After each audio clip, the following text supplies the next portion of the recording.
Удача уже стучит в вашу дверь, не пропустите. Давайте посмотрим, что это за удача стучит в вашу дверь.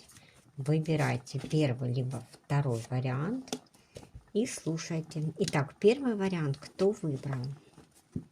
Карта букет. Букет это у нас радость, счастье, это подарки, это романтика, любовь. Возможно, кому-то новое романтическое знакомство идет.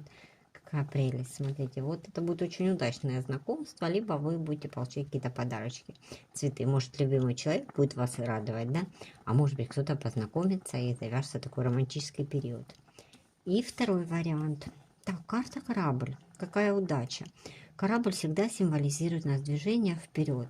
Часто это может просто показывать, да, символично движение вперед. Если вы стояли на месте, или какое-то дело, или ситуация, то начнется движение вперед, продвигаться. А также корабль часто показывает у нас переезд, путешествие, смену места жительства, куда-то к новым берегам. Кто хотел, кто планировал куда-то поехать, вот уже и путешествие не за горами.